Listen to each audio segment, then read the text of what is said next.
Friday po. Meron tayong 5:30 yung evening sa Manila. Kayo labas na kayo sa work nun. Diretso kayo sa review center natin. Or yung umaga 7:30, magsabat kayo sa kung ano namin. Yung beving some half day work mo na pag Friday. Then babawiin mo na lang ng Saturday. Ano naman yun, engineer? Exam naman yun. So maybe, hindi ka sa classmates mo dito, maybe meron nakapag-pictures ng mga question dun sa Friday exam. And then, attend ka na lang din pag Saturday kasi i-discuss naman yung mga problem dun. Ano po? So yun, kasi pag online naman, napaka-flexible natin kasi pwedeng may screenshot or pwede ninyo ma-record. Pero yun lang yung ma-advise ko, yung Friday class for now, makapag-join po kayo. You are very welcome po. Nag-usap kami ni Engineer Alcorcon na i-welcome kayo sa mga review center natin. Yes po, pero yung Friday po, yung Friday, materials dapat for in-house po. Eh di ba wala naman tayong in-house din. Or hindi naman din dapat sa refresher kasama. Pero since kulang nga yung, parang makukulang yung preparation next year, hindi naman pwedeng Sunday gamitin natin next year. So si Engineer Alcorcon, si Engineer Arminian, meron silang mga Friday classes, just close for. Ay wala po, Engineer, wala po. Part po yun, hanggang refresher period po natin. Opo. Need po ID ng Alcorcon, sir, para makapasok. Sir, hindi ko sure pag online kung nag-process din kayo, pero parang kung mag-send kayo face-to-face, parang bibigyan rin kayo ng ID. Pero kung hindi, i-message lang sa Facebook page, tapos tingnan natin kung ano magawa natin paraan doon. I-inform ko din si Engineer Alcorcon that we'll be expecting some students na maybe walang ID, Pero yung mga names, pagka nasabi natin sa staff, and then maybe valid ID lang muna for now, you'll be expecting you. Pwede mo muna siguro maging setup natin. What do you think po? Okay ba tayo doon? Sige po, bago natin pag-usapan. Ayos yung mga po. Lecture discussion lang po sa Friday. Diretso discussion, Engineer. Diretso discussion sa Friday. Problem plus discussion. Yes po, Engineer. Friday po, close door. Okay, Engineer. That's good. So kahit Friday lang, sabi ni Engineer Alcorcon, kung hindi niya talaga makommit mag-face-to-face for now, kahit Friday lang. Kahit Friday muna. Okay? So tingnan natin yung mga problems natin yun, Pasensya na, medyo maingay yung background ko ha. So, and okay na, familiar na kayo with the setup natin. This is yung percentage natin. 34% out of the totality ng students natin yung nakasagot. What is the slope of the curve? Hindi lang sabay, Engineer. Hindi lang sabay. Kasi sa Cebu, last week month kami sa Manila, tapos sa Cebu nag-start sila ng machine design, kung hindi ako nagkakamali. Hindi lang sabay, pero yung materials, magkakapare-parehas lang naman po yan. Yung goal ng mga topics, magkakapare-parehas lang po. Anyway, yung dinidiscuss din naman sa face-to-face, or take-home materials naman Pwede rin kayo manghingi doon if gusto rin ninyo ma-practice, Yun po. Okay? So dito, this is slope. Pag slope, sabi natin, this should be dy over dx, di ba? This should be dy over dx. And what we'll just be doing right now, just taking the derivative of 4 hyperbolic tangent plus hyperbolic sine 2x. Ito nasa kalki po, ito yung hyperbolic. Pwede bang tingnan natin sa kalki yung hyperbolic natin? Shift height. Ay, no. You just press hyperbolic. No more pressing shift, no more pressing alpha. Nakita po ba yun na lahat? Everyone? And then, this should be x equals 3. Yan lang po yan. Okay tayo dito, everyone?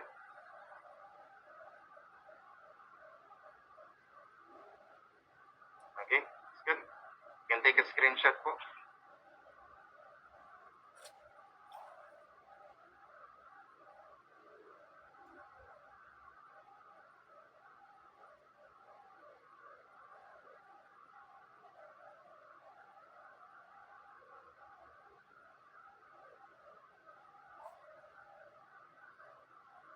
Saan yun?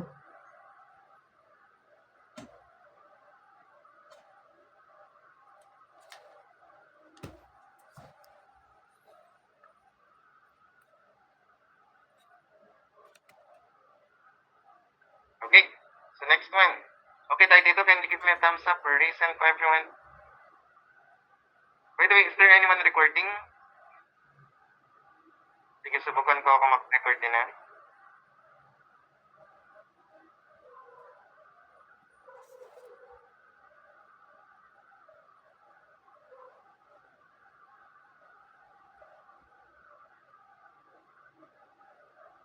Okay, mag-record din po ako para meron tayong backup.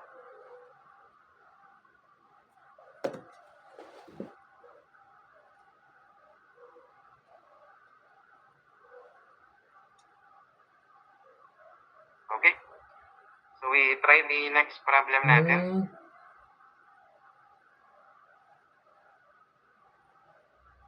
Number 23. This is integral. Madaming hindi nagkasabay dito. By the way, engineer, atin-atin lang, no? Parang calculus ang focus ng board exam niya yung sunod sa math. Parang calculus. Parang based sa panaginip ni Sir Alcorcon, parang calculus lang ba? Pero lang, napapanaginipan lang niya. Pwedeng hindi, pwedeng possible, di ba? Pero parang calculus. And even ina-advise na lahat pinapa-advise na lahat na huwag bitawan ng calculus. Di ba dati sabi natin, parang rare ito or parang hindi siya, or ilan lang mga items yung possible lumabas. Hindi po. Parang medyo ilang mga problems ng math is calculus po. So, sana practice natin to. Lalo na yung centroid, volume, area, sa integral calculus. Practicein po natin yun, no? Huwag maging limited dito kasi simple lang pag ganito, di ba? Yung given, anong gagawin natin? Ika-calc lang natin, di ba? Ita-type mo lang sa calcu, e to the x, and then sin x, and then you'll be pressing calc. Okay, and then you'll just be substituting x, Then what you will be doing right now sa choices is ilalagay ito kay d over dx, and then with the same value ng x, dapat parehas po yung lalabas dito sa dalawa. Naintindihan po ba natin yan? Okay. Sige po. Screenshot.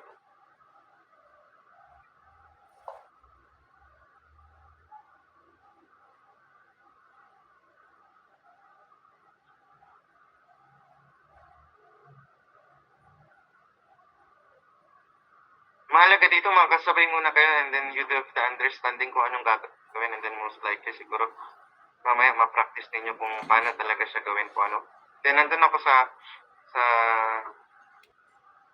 messenger natin, if you have some extra questions. Halimbawa ito, trinay mo mamaya, hindi mo pa rin makuha. Just kindly coordinate po and then entertain po natin yun. Okay? The next one. Uy, maganda tong DE na ganito. Ito yung mga type ng questions na kayang-kaya natin pagdating sa DE, di ba? We can rewrite this one as, dito naging careless siguro yung iba. This is written as, this MQ. D cube eh. How do we rewrite this one? Sige, engineer. Message mo. Sige, hanapin ka lang namin sa Facebook. I-drop mo po yung pangalan mo sa Facebook.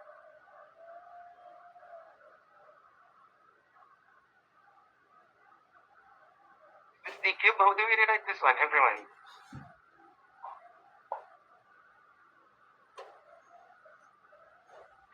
All the wings of love daw, no? How do we rewrite this one? Yan po, diba? Naintindihan pa?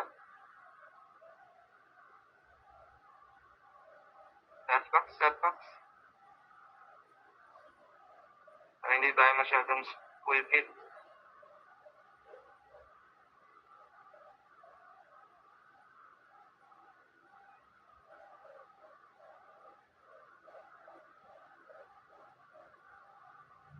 Ayan, meron naman. Uy, ang dami niya. Walang GC. Wala kayo sa GC.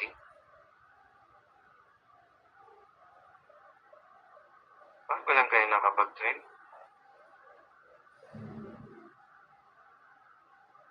Dami nag-shift. Walang GC engineer yung face-to-face, pero yung online, Meron GC yung online. Bago mo GC ba yan? Okay. Sa refresher lang nag-enroll. Yes po, engineer. Meron kaming group chat po para sa online. Kasi sa online, mas hindi nyo kami nakaka-interact eh. Sa face-to-face, walang GC-GC kasi ang advice namin, in real time, you communicate or you coordinate with the instructor kung mayroong problema doon sa nag-discuss. So, sa online, same GC pa rin, engineer. Kanina nag-announce ako doon na 7 p.m. po tayo mag-start.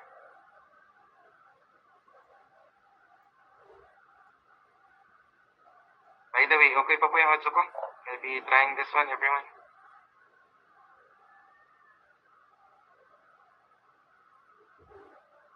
Okay, this is M cube, This is M cube. M cube, pero 0m squared ito, Plus 0m minus 8 equals 0.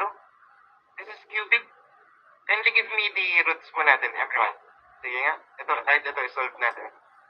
You can drop it in the chat box po. What are the possible roots? This is a cubic equation. Sige, engineer yan. Meron daw tayong link. Join lang po kayo dyan. Then minsan meron mga nag-share ng recording dun sa klase natin.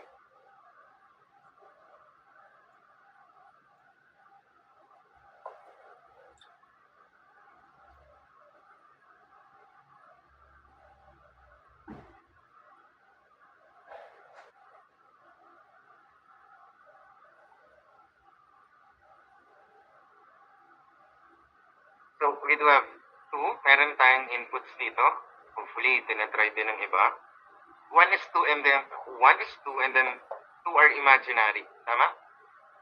That is correct. We have the negative plus minus square root of 3i.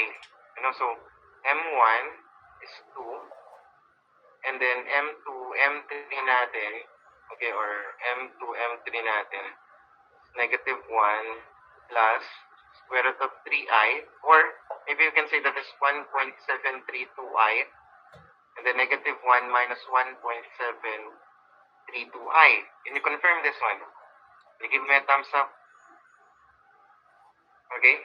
So, pag ganito, pagka meron ka ditong real number, So, ang general solution natin pag ganyan is y is equivalent to CE raised to mx, Pag imaginary, pinapattern natin siya with a plus minus bi, wherein ang general solution natin, C1, naalala pa ba? With the a raised to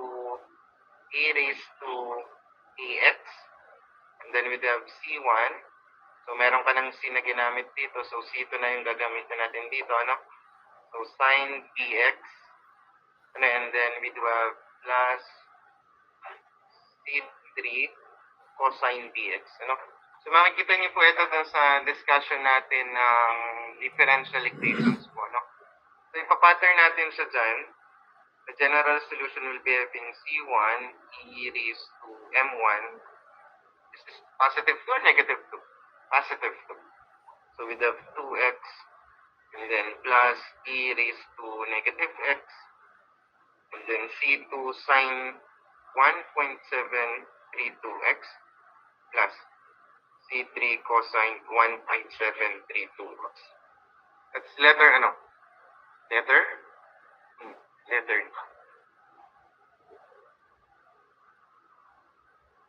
Nakuha po natin.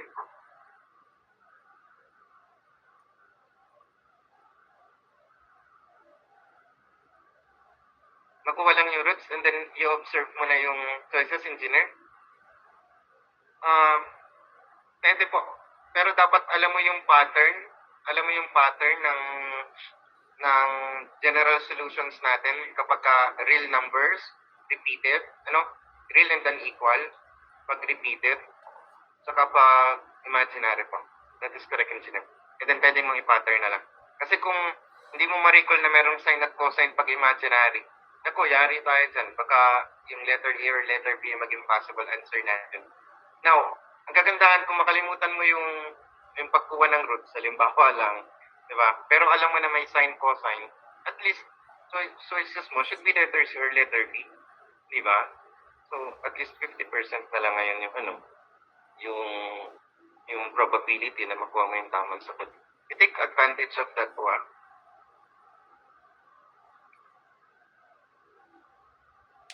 By the way, nung nagsagot kayo ng refresher natin, naka-open notes kayo?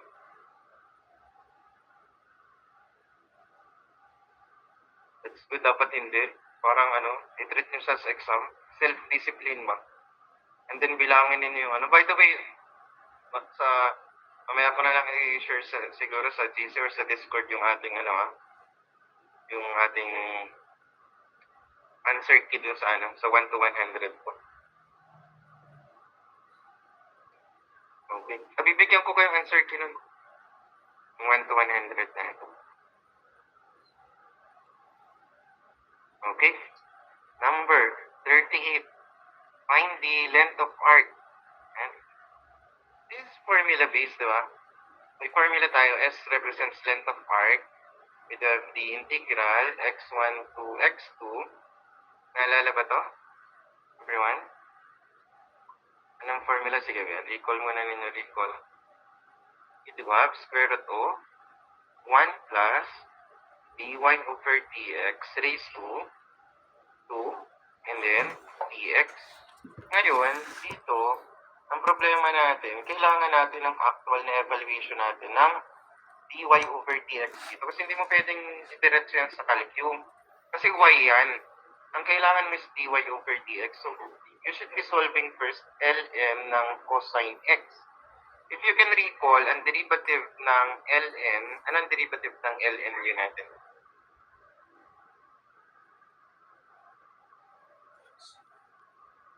ln, we do have du over u. Is that correct?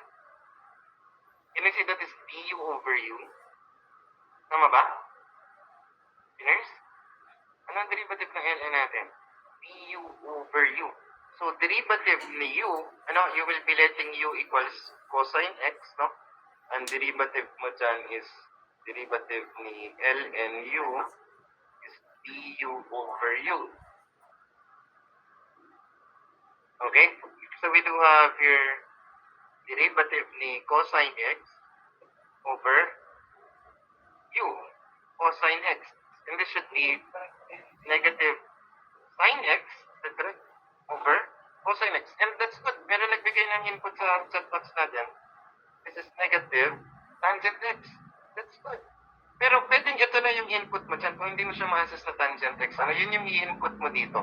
So it's either this one or yung nakabox natin na negative sine x over cosine x po.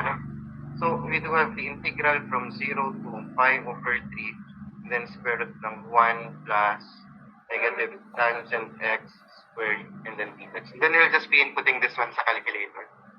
Are we good with this number po, engineers?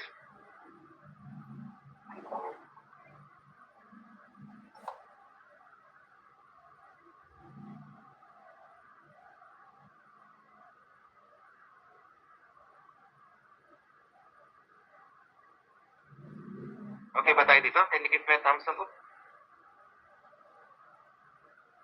Sige po. You can take a screenshot po. Mahalaga, again, naiintindihan muna. Mamaya nyo practicein po, no? Parang pag nag-application tayo, engineer, ng diffcal tsaka integral, palagi pong gumagamit tayo ng reason applications natin ng trigo sa differential tsaka sa integral. Also on top of 0 and pi over 3 are automatically reasons po yan pagka maliliit yung value. Okay po ba tayo doon? Sige, note natin. Teacher. Okay, that's very good. Hindi naman disturbing yung background dito, engineers. Okay naman. Sige po, thank you po. By the way, meron din tayong Discord dun sa mga bagong enroll lang na refresher po natin lahat. Meron din tayong Discord. Okay? Next one. Okay kayo sa math, pansin ko na, this is just a problem natin. Okay kayo sa math, most likely, tingnan natin. Hindi kayo umabot ng 100, no? Umabot kayo 100? Hindi kayo umabot 100, no? Oh, 97, 95, 94, 93. Uy, iniiwan nyo talaga yung mahihirap sa akin, no? Bakit iniwan nyo yung mahihirap sa akin? Sa math, okay kayo sa math. Ayan, number ano na tayo. Grabe kayo. Iniwan niyo yung mahihirap sa akin. Try natin to, ha? So, pag hindi pa strong, and it's really good na you're constructing diagrams, no? Pero that's why tinawag natin itong refresher. Maganda sana is madi-develop natin dito is yung speed, ano, saka yung mga possible na shortcut techniques, no? So, meron ka ditong 14 inches and 24 inches na diagonal. So, let's say, for example, this is your 14 inches, and then this is your 24 inches. Ano? So, this is 14. Again, then this one, ito mahaba natin is 24. Okay? So, the angle between the diagonals natin, opposite to the given side. Okay? No. The side is 14 pala, no? So, let's say, ito yung 14 natin na side. And then, nasabi dito, the angle between the diagonals opposite to the given side. So, if I will be letting this side as my 14 inches, itong angle na to, this will be my 120 degrees. So, if yung mahaba is 24, can I safely assume na ito is 12? Thumbs up. Again, napaka-specific dapat ng positioning ng angle in between natin, which is 120. That is opposite to the given 14 inches. That is opposite to the given 14 inches. So from here, meron na tayong 14. This is 120. This is 14. This is 12. Tama po ba yun, engineers? And if I will be letting x, ang hinahanap natin na length, ano should be 2x. Kasi, itong total length mo dito, this one, saka this one, is x plus x. Naintindihan po? Sige nga. Pag nakita yung triangle na to na 14, x, 12, 120, capable ba tayong makuha yung x? And if capable, using what concept? Facts.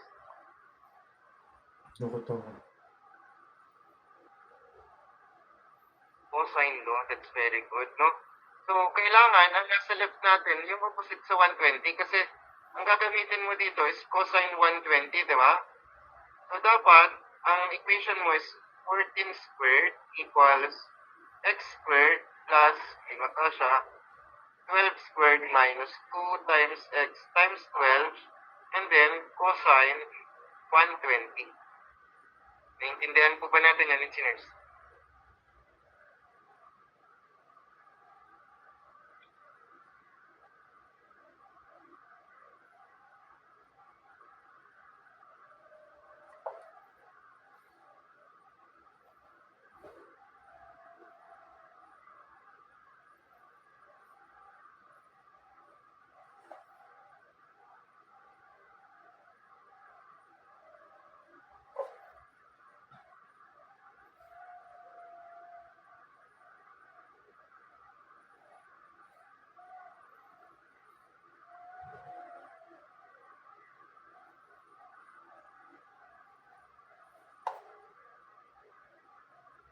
Okay tayo dito, everyone? Okay tayo dito sa part na to? Thumbs up, reason po. Okay, that's good. Let me try this one. If the surface area of the cube is increasing and at the rate of 3 square meter per minute, find the rate at which the volume is increasing in cubic meter per minute. So, pag volume kasi, we're talking about the cube, ano? So, ang volume ng cube is given as x cube. Ang hinahanap natin, rate at which the volume is increasing, so we're computing for dv over dt. Okay? If we're computing for dv over dt, we should be, sige engineer, balik ko po mamaya. We should be deriving both sides with respect to t. Diba? So, differentiating volume with respect to time is dv over dt. Okay, and then we have 3x squared dx over dt. So, binigyan tayo ng 12 dito. So, walang problema kasi this is 12. Diba? Pero, unknown pa rin ito. Dito mo siya kukunin ngayon. Kasi binigyan ka dito ng dA over dt, which is 3 square meter per minute. So, ang gagawin ko ngayon, i-evaluate ko yung area natin, which is 4 cube. Surface area natin, ano, so this is, anong ginamit din yun? Is it 6x squared or 4x squared? Everyone. Ano dapat gagamitin? Ano talk about sinabi dito, the surface area. Should it be 6 or should it be 4? That should be 6. That's very good po, no? So, with over 6x squared, okay? Ano, so ngayon, differentiating area with respect to time is dA over dt. Ano, so this is 12x and then dx over dt. So, I guess, okay na tayo dito kasi we'll be substituting 12 dito, tama? So, this is 3, okay? So, this should be 3 equals 12, ano, and then we have multiplied by 12. And then makukuha mo yung dx over dt dito. Pag nakuha mo dito, isa-substitute natin dito. Okay na tayo with dv over dt. Naintindihan po ba natin yan, everyone?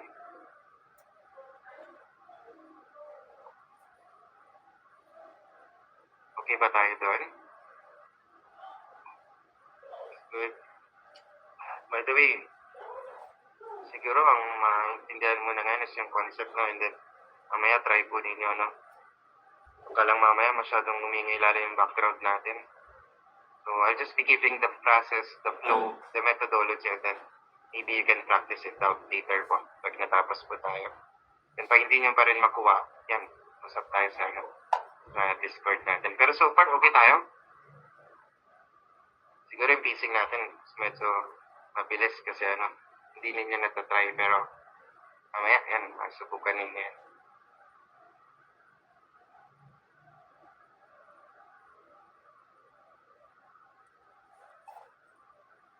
Okay? Sige, engineer, ibalik ko ha.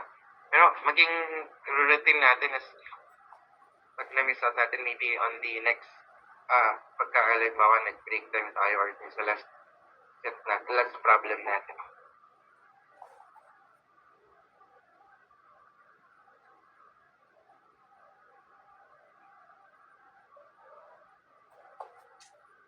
Okay? Next one. Ito na, screenshot ba natin to, everyone? Thumbs up, recent. Okay. Number 49. Inequalities, no? Is this your first time to encounter this type of problems? Parang sa sample problems natin, meron kayong mga ganong problem dun sa algebra under day 1. Inequalities. Anong ginagawa natin pagka ganito? If you do have inequalities. So we'll be taking two values. Anong una, we'll be having 2p plus 3, no, is less than 17. Okay? So ngayon, masolve mo yung p kasi you will be having 2p should be less than 17 minus 13, minus 3, that is 14. So ngayon, ang p natin is less than 7. So dapat, ay automatic, letter ano na yung maging sagot mo. Dapat letter D na eh. Kita mo na dito eh, kahit hindi mo masolve yung isa. Dalawa kasi yan eh, pagka ganyan. Yung isa, di ba pag inequality, babalik na rin mo naman yung sign, no? Pero ang rule doon, pag binaliktad mo ito, papalitan mo yung sign nito. So you should be having negative 17. Naintindihan po? Again, so pag binaliktad mo yan sa inequality kasi dalawa yan, it's either less than saka isa is greater than, babaliktarin mo yung sign ng 17. So dito ngayon, meron kang 2p plus lipat transpose natin, negative 20. Diba? So p should be greater than negative 10. So dito, kita na natin, p is less than 7, but greater than, less than 7, but greater than negative 10. And that should be letter D po. Nakuha ko? Ulitin natin ha. So, eto walang problema kasi diretso yan dito. Etong isa, pag kinuha natin yung sa less than part naman, dalawa kasi yan, so solvein mo sa greater than sa less than. Ngayon, pag pinalitan mo yan, pinalitan mo, babaguhin mo yung sign nito, that is the general rule dyan. So, transpose yung 3, naging negative 3, and then I came up tayo with negative 10, and then your p should be greater than negative 10, but less than 7. Okay tayo sa part na yun?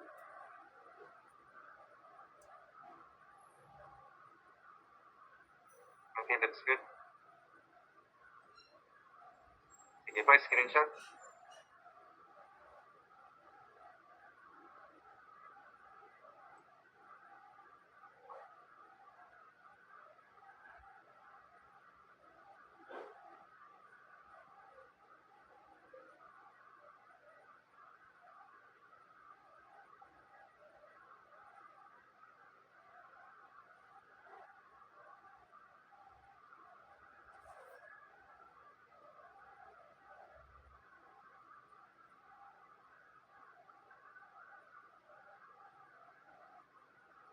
Okay, next one.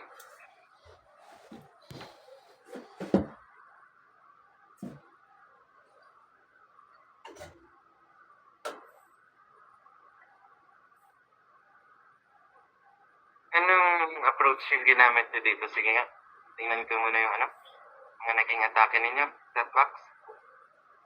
Ano naging approach? Can you give me some ideas kung anong ginawa ninyo? Caltech, mode 3-6. Most likely, growth and decay yung ginamit ni Engineer, Ines. Mode 3-6. How about the rest of the class po?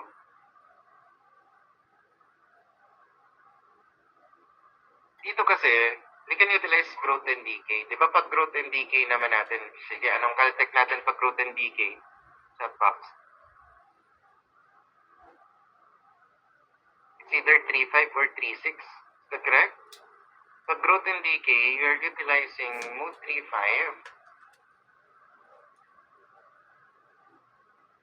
or mode 3-6.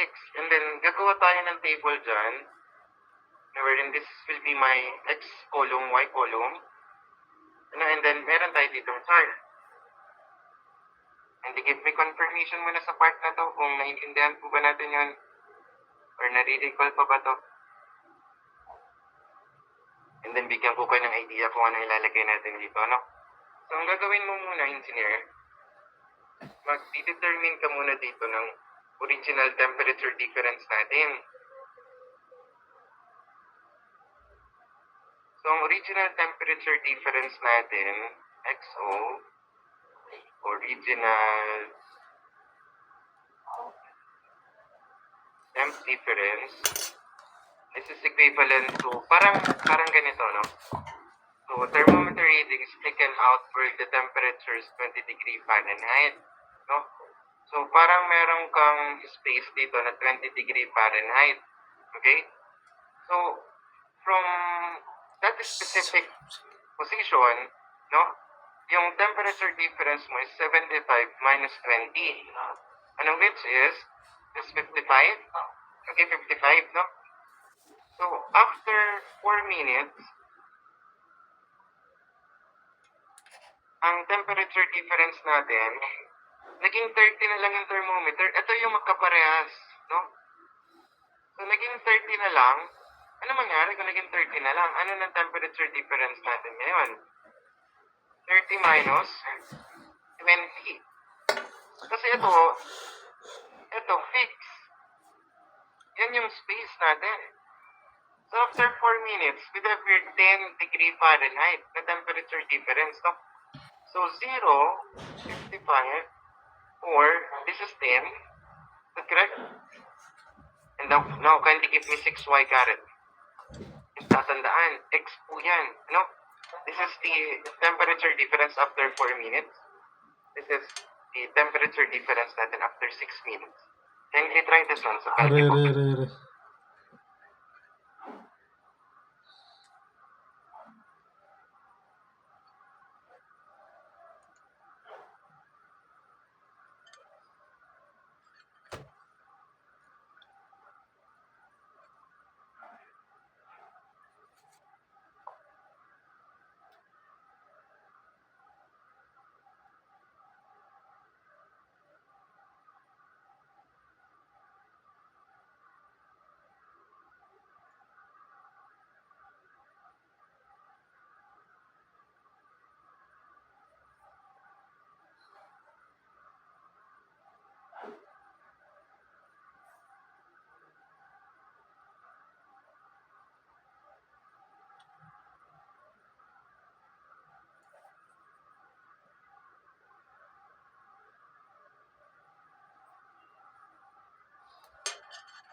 Ano makuha natin, engineers? 4.26. And kindly take note, that is temperature difference po, no? So, ang tinatanong is yung time. Rather yung temperature ng thermometer natin. So, ang X6 natin, temperature natin after 6 minutes, minus room temperature na 20 degree Fahrenheit. And so, solving for the temperature natin ng body, this is 4.26 minus, plus, no? This 24.26 degree Fahrenheit. Everyone? That's good. So that is 24.3 po. Naintindihan po?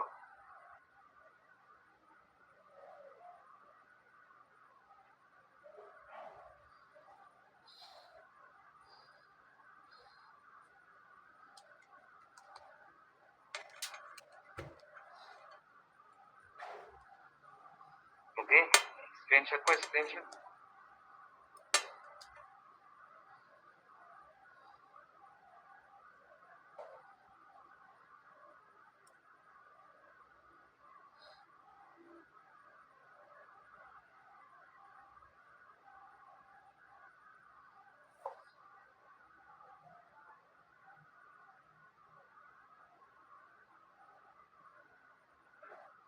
Sa growth and decay, parehas lang yung lalabas din eh.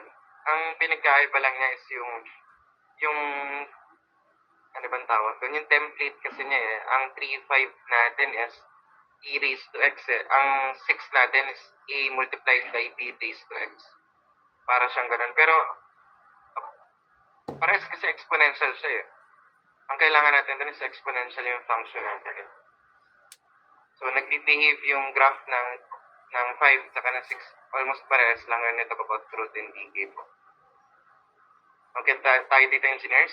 And give me a thumbs up, please, and po. Okay. Next one. Uy, machine design na. Ay, nakalimutan niya to, no? Ang tinatanong sa atin is average force. Naging careless siguro, no? Sabi kasi natin, yung work done natin is equivalent dun sa potential energy. So, ang work done mo is F average multiplied by deflection. And then, this is mg. And then, with the original height or initial height plus deflection. Ang force mo is average po. Maybe, dinivide pa ito ng 2. Ano? Mali. Mali po yun. Ito na po yung average natin. Ito po.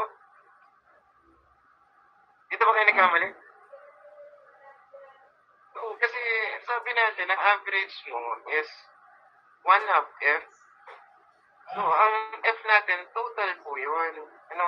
So, pag ang ginamit mo is 1 half F, total po yun. And then deflection equals mg multiplied by initial height plus deflection. Tama, tama. Dito kayo nagkaroon ng problema, engineers. Sige nga, ano makuha dito? Ano makuha? Average multiplied by deflection, 6m, 100. Ako sabi ko, advice ko pa rin yan, i-evaluate siya as W, di ba? 2 times G, 32.2. Again, then we do have 18 plus 6. Anong makuha dito? 800. Okay. Sagot ng iba, 400 siguro. Screenshot ko.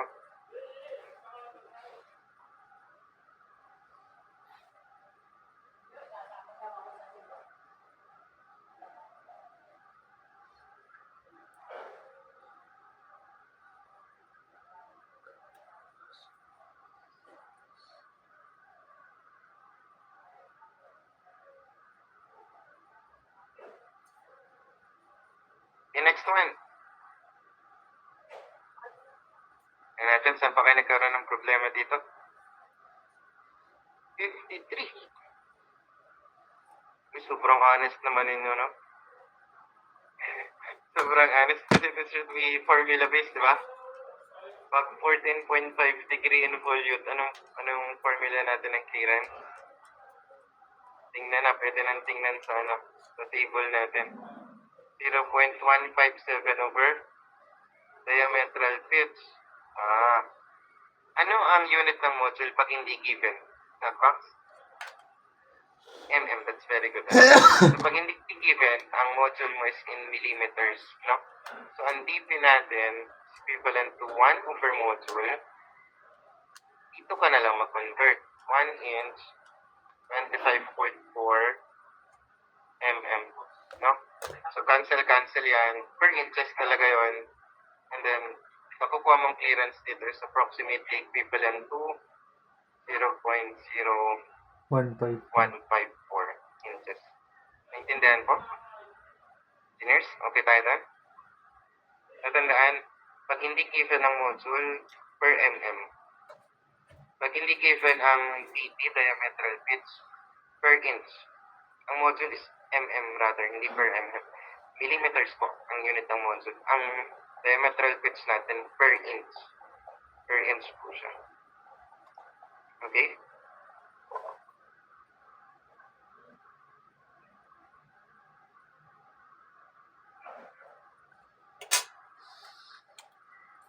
Next one.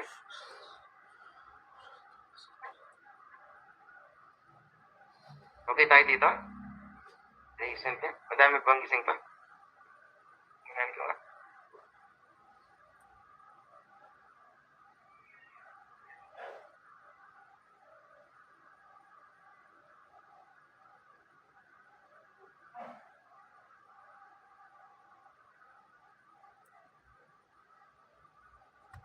Okay? So, number 73. Problema tayo dito. 1 2 mm cast iron pulley. Halimbawa lang, engineers, meron ka ditong shaft. Halimbawa, ito yung shaft. Ito yung pulley. No? So, merong force tangent dito sa pulley natin. Kasi I'll be denoting it as FP. Merong force tangent dito sa shaft. Ano? Parehas ba ang value ng forces natin na to?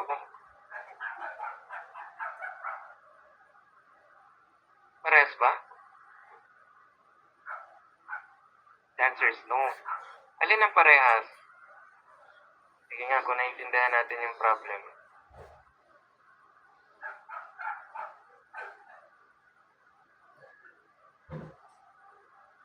Alin ang parehas natin dyan?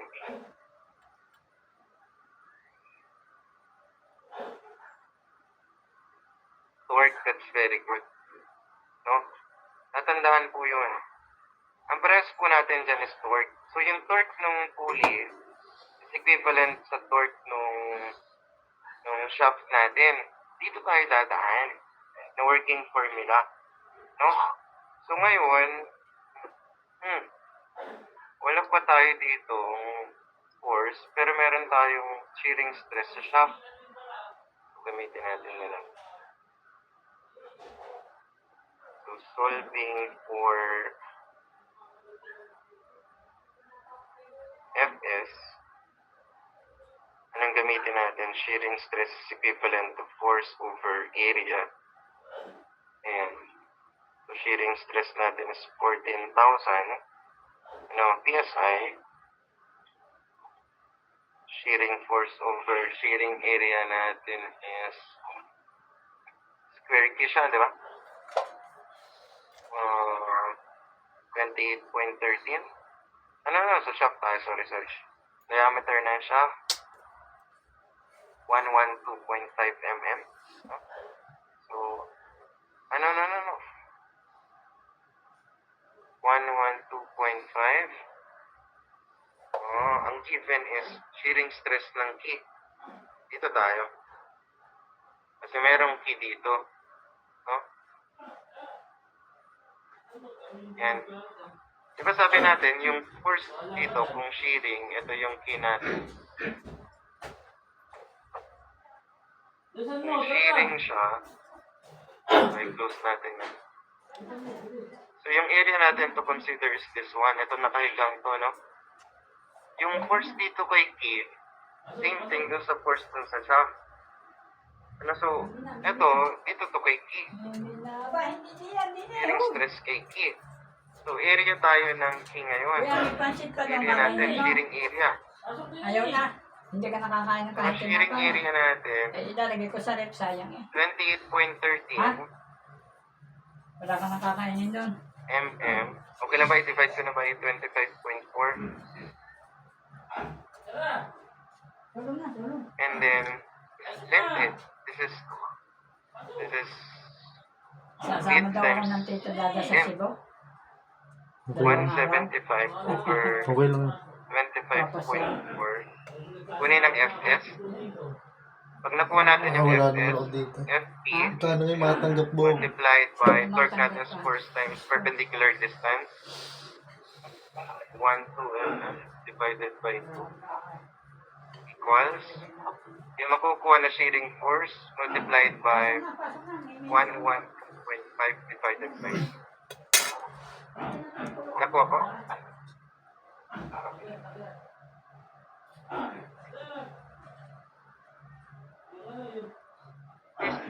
Try mo din, engineer. So, makukuha mo is torque natin ng shaft, no? Dapat ganun.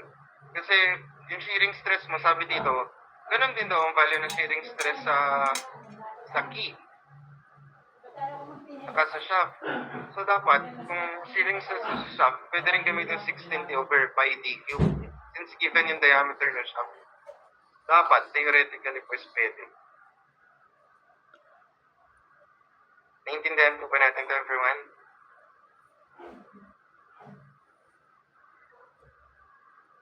Hello po. How about the rest of the class po? This is one move, and then the other move na meron ditong input sa chat box natin is shearing stress naman ang shaft. Makukuha mo yung torque ng shaft. Tapos yun, equate mo dito by force ng pulley multiplied by ang torque, tatandaan na force times perpendicular distance. So, kung perpendicular distance yan, we do have d over 2. So that is d over 2. Okay? Let me have the next one po. Next one.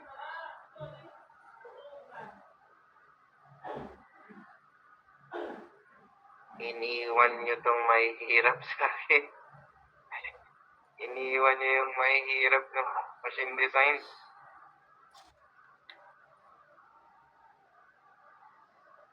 Anong formula natin? Na-recall to? Oh, merong vir. Anong hinanap? Power. Meron thickness.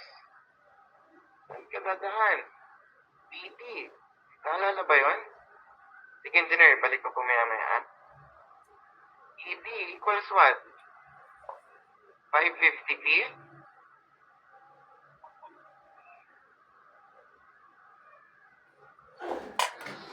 All over velocity, and then we do a working stress, no, minus 12 WB squared over G.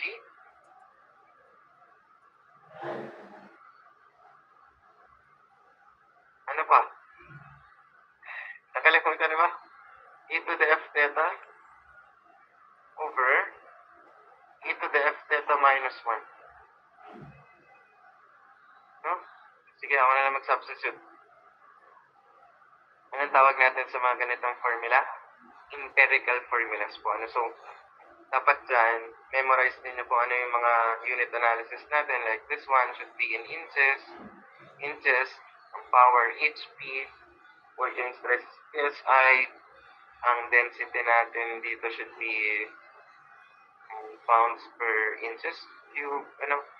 And then, theta mo is in radian. Dapat ganyan, no? So, dapat memorize natin yan. So, we have 3.8 multiplied by 12 equals 550 P. Okay, we have 62.83. No? Paano naging 62.83? Again, tinuruan ko kayo ng general formula na Rm. Pag ayaw mo naman, pwede kang gumamit ng pi dm. Okay? So, ang makukuha mo is 62.83. FPS po yan. And that is the unit of the velocity na kailangan natin dito. FPS. Okay? So, we have here 300 minus 12 times 0.035 times 62.83 squared over 32.2.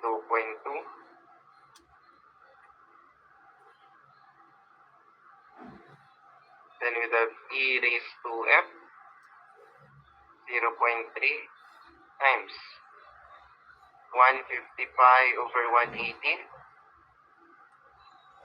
all over. Ito, kaya pa ba sa Calcube, engineers? Na-try na? Sino nag-try?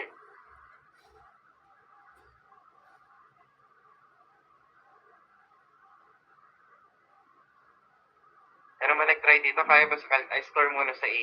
That is the advice daw po. Yung e to the f theta minus, or rather over e to the f theta minus 1, store it muna daw sa A po, engineers.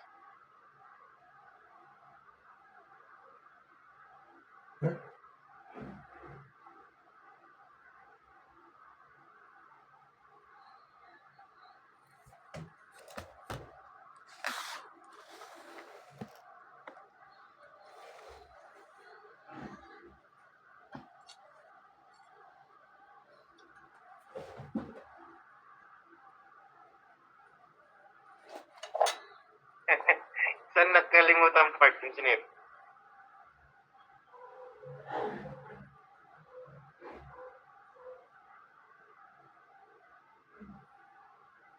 Denominator. Wow, sobrang ano ah. Yung commitment sa hindi mag-open notes. Okay ah. How about the rest of the class? Can you give me a thumbs up for a reason po? Okay ba tayo dito?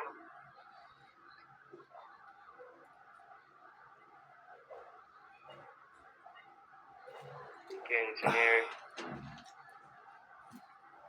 Direct substitution and shift solve lang. Ang problema nga lang, hindi yan magkaya sa Calcube. Pag strong na kayo, Hindi mo na subukan yan idiretso sa kalkyo, di ba?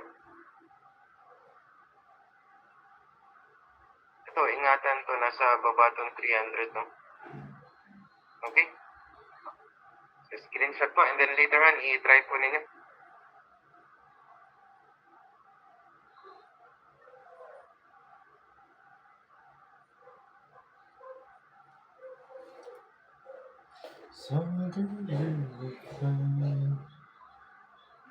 Ay, very good. Meron ng ano, input letter B. Is it letter B? That's good. Okay. Let me try another one. Teacher, mamaya ko na lang ibalik yung ano, yung last question.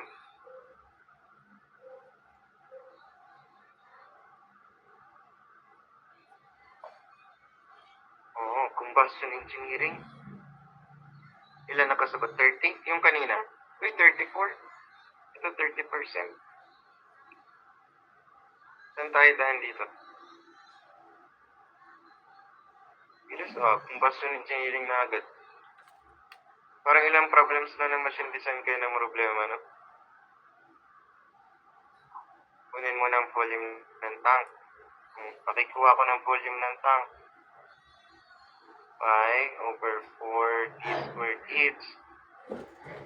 Pi over 4, 3.5 meters squared times 5 meters. Store mo ngayon kay alpha A. No? Tapos ngayon, kunin natin yung SJET 15.6. Okay, anong formula natin ng SJET 15.6? Using degree API. 1 for 1.5 over 131.5 plus 27. Ano makukuha mo ito? This is approximately 0.8927. That is SG. Ano, so kunin ko ngayon yung density ng fuel. That is SG at 15.6 multiplied by density ng H2O. No? So, meron ka dito na 892.7 kilogram per cubic meter. No? So, ang volume of fuel flow, makuha natin yan. Meron kasi tayo ditong density. Sabi natin density is mass over volume. Kung mass flow rate ito, so volume flow rate itong makukuha natin dito. Is that correct? No? So, gamitin mo yan. Mass flow rate dito is 60 kilogram per hour. Converting lang. So, with the 1 hour, 36 seconds. Ayan. Ang volume flow rate na nakuha ko is 0.0672. This is cubic meters. Ay, wag mo na i-convert. Diretso ka na dyan. Per hour lang. Per hour. Tapos ngayon, yung number of days, ito siguro nasa taas yung alpha A all over 0.0672 cubic meters per hour. Pero naka per hour yan, no? Number of hours yan. I-multiply mo ngayon. 1 day, 24 hours. Makuha mo dito is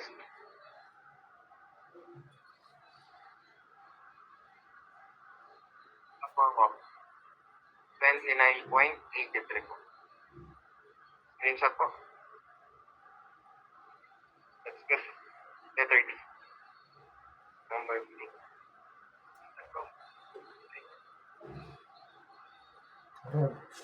Nasaan dito? Ano meron dito?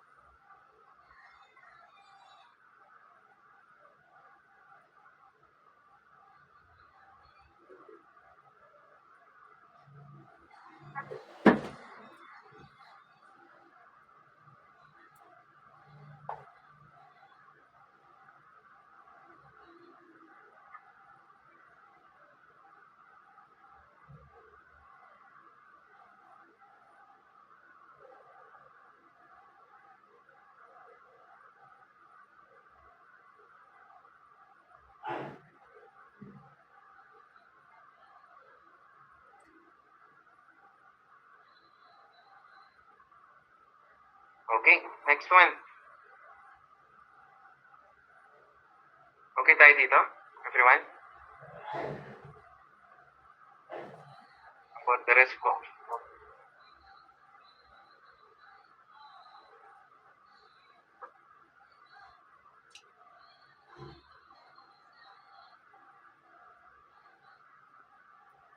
Okay. 7 to 8. Ay, konti lang nag-solve nito. Ano nangyari dito, engineers? Kuha ng QH muna. QH. Mag-start ka dyan, QH.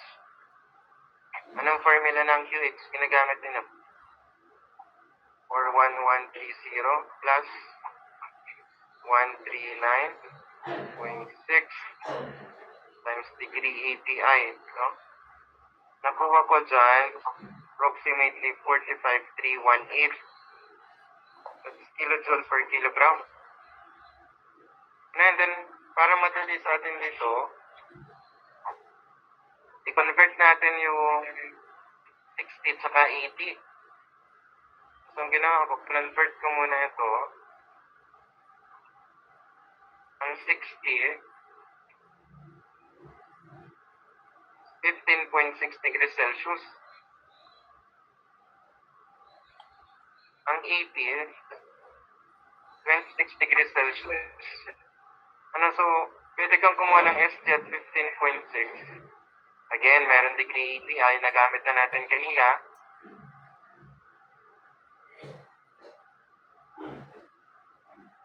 Makuha mo to. And then, gagamit tayo ng correction factor natin. No? Iko-correct natin yung SG natin at 26.6 degrees Celsius. Na-recall ba yung formula? 0.876. Ang palatandaan ko dito, nung college ka, ang prelim mo 0, midterm 0, semi 0, finals 7. Yan. Yan yung palatandaan dyan. Pero di ba yung palatandaan nyo? Prelim 0, midterm 0, semi 0, finals 7 points. Then substitute natin dito, multiply natin 26.6 minus 15.6. Makukorek mo yan. No? Ang nakuha ko dyan, 0.869. Ang nakuha ko na yung 0.869, yung density mo ng fuel ngayon, pag kinonvert mo,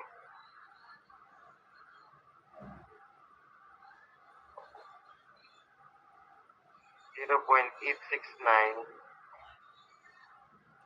kilogram per liters. Ayan. Okay? Tapos, makuha mo yung mass ng fuel. 250 gallons per hour.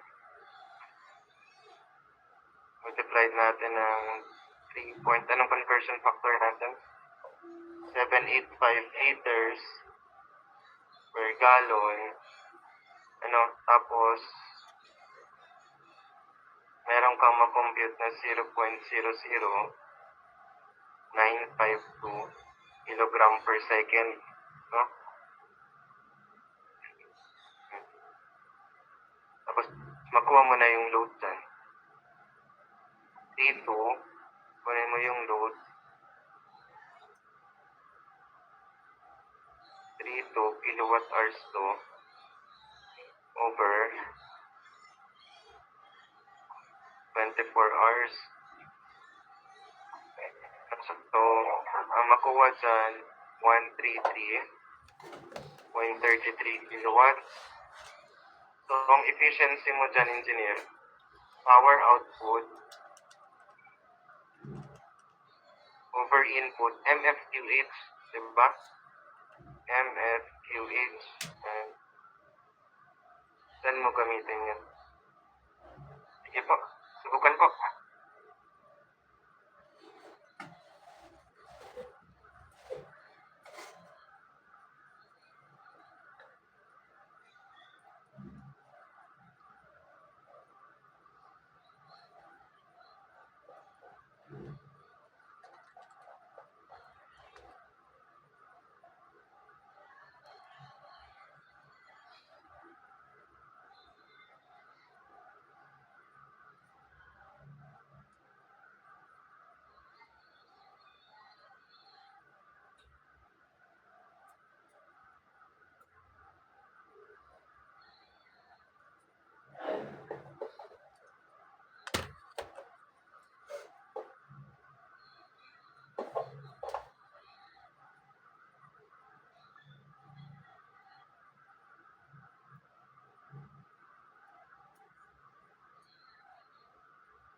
Totoo pala yung chismis, no?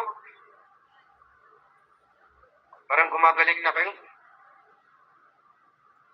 Magkopya at mag-screenshot. Parang gumagaling na to kayo. Magaling naman. Nakuha naman to. Totoo pala ang chismis, no? Magaling na kayong mag-substitute sa kaligyo. So, sa board exam, sino man samahan ko sa inyo dun?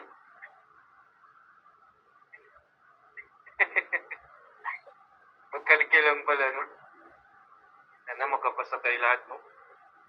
Matapos na tong paghihirap na to, no? Sino yung sa inyo yung gumigising talaga madaling araw?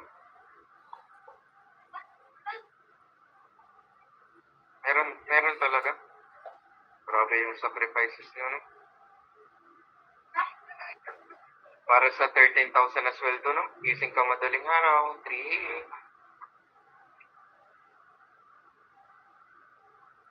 Sira yung body clock mo. Para sa 13,000. Yung iPhone mo, 4,500 monthly. Babayad ka internet, 1K. Nag-grab ka pa papunta sa trabaho dahil late ka na, no? Nag-grab ka. Bus na, no? Okay. Sige, na-screenshot ko natin to. Hindi give me a thumbs up for a reason po.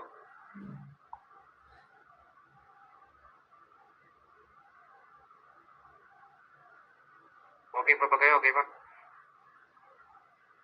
Next one. 79.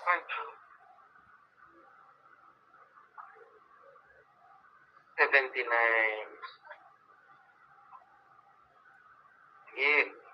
Kuha. Theoretical air fuel ratio.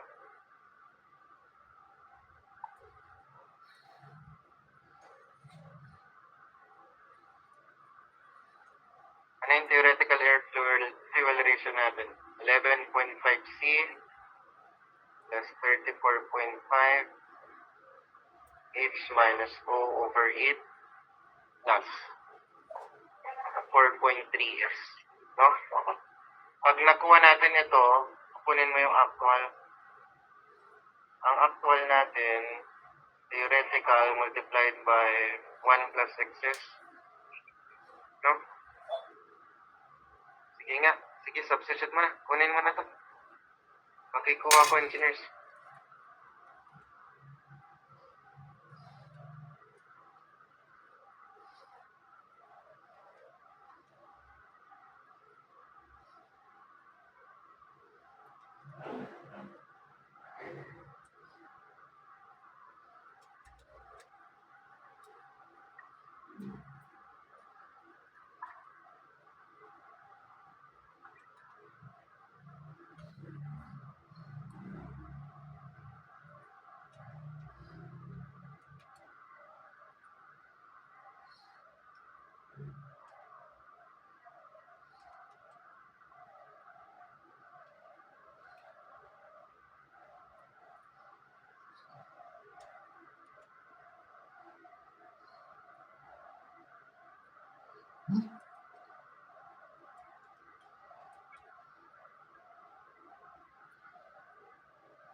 Ano ang ating theoretical air fuel ratio? Ay, wala nakasolve. Wala nakasolve. Ang theoretical? 9.8. Diba? Ang actual, 11.25